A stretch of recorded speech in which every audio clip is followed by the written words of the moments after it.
Awesome. Okay, so I was wondering if I can do a very quick walkthrough about what's happening on our side of the things, and then we can go from there. So let me just share my screen. I would like to be able to share all screens, but let's see this one here.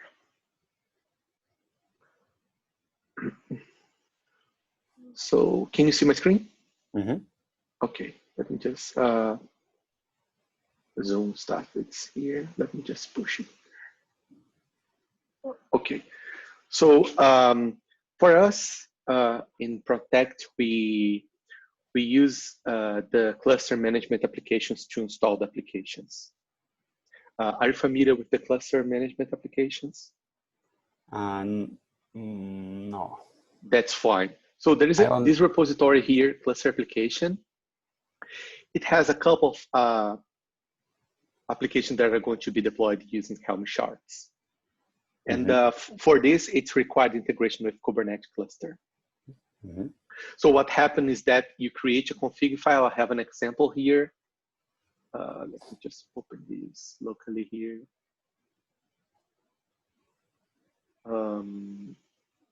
This is the template that you have to add in a cluster management project. And if I show you here, it's a very simple configuration file. So here, basically, I'm installing Cilium and I'm installing Ingress. And then after I run this in the pipeline, it's going to deploy those shards, Helm shards into the cluster. So from there, when you install Cilium, you can use something called Cilium NetworkPolicy. It's just a resource that's going to be displayed. Can you see my terminal? Yes. Awesome. So if I come here and I do API resources,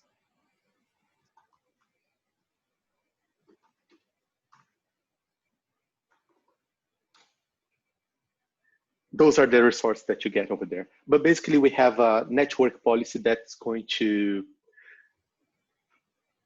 be, you can set configurations between the network communication between the pods. And that's what we were doing before. So we have the cluster, we install the Cilium into the cluster after integrating with the GitLab, and then after deploying, after running the pipeline, you have Cilium installed in your cluster. And then the other feature that we developed is that we can deploy these network policies from the UI into the cluster, but that's not very important here. The important step is that we would like, using the agent, we would like to be able to cross information between what's happening in Cilium and also with the information related to the network policy. So then after having these two information, we can generate alerts and send back to GitLab. So that's the intrinsics of this. So I have something to show you here. So if just to give like an overall picture of situation of this cluster here, Cilium has this operator here is not important. Cilium has this pod that basically has Cilium binaries and Hubble.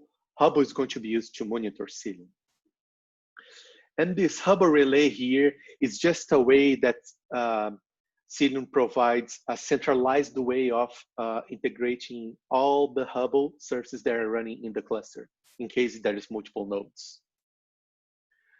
And then, and then on the services side, you let me know if it gets confused or too fast, or if I'm talking about something that you know already, just let me know and I'm glad to. So here the services that we are concerned right now is the Hubble relay. So this is the guide that we can use to access the centralized information in terms of Cilium logs and Cilium events that happen. There's a couple of configurations that we can do, but right now I don't think that they are very important. So then what happened is that Hubble relay expose gRPC server. And then if I show you here a basic, I played a little bit with the agent code. And basically what I'm doing right now is that I'm just accessing this gRPC code from the agent. And I'm just reading the flows. The flow for Cilium is going to be a connection that went through one endpoint to another one. So if I run here, I'm just looping through the flows now.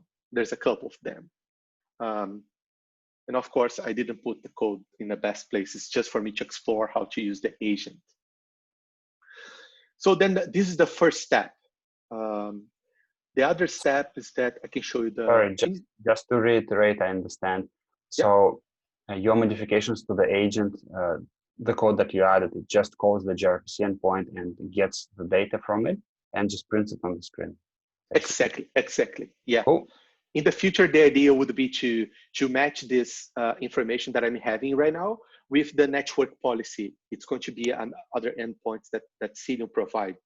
And then after matching them, the idea for me, as far as I understood of the architecture, would be to send this information back to CAS, and then CAS would make a call to the internal API in GitLab, and we would have the alert saved over there.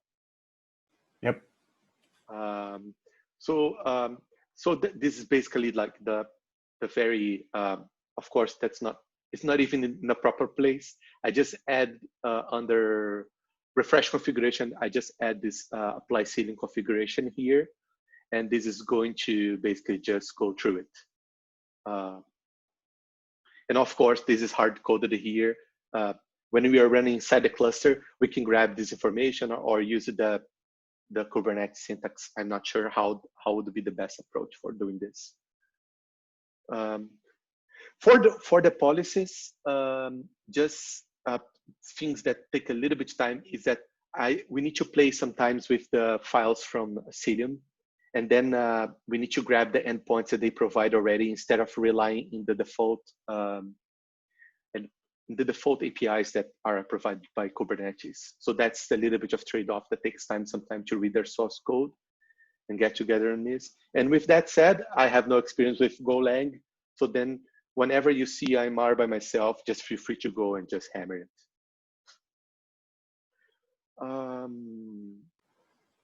I think yeah. So is it a stream? Is it a stream response? No, it's a single response, right? Flow client. No, okay. It's flow client receive, but then you are iterating on the status object. And what is the status? I think there is an option. There is an option for doing with stream as well, if I'm not mistaken. Okay. And again, like this code can change completely in terms of architecture. My goal was to show you a little bit of what we're looking for.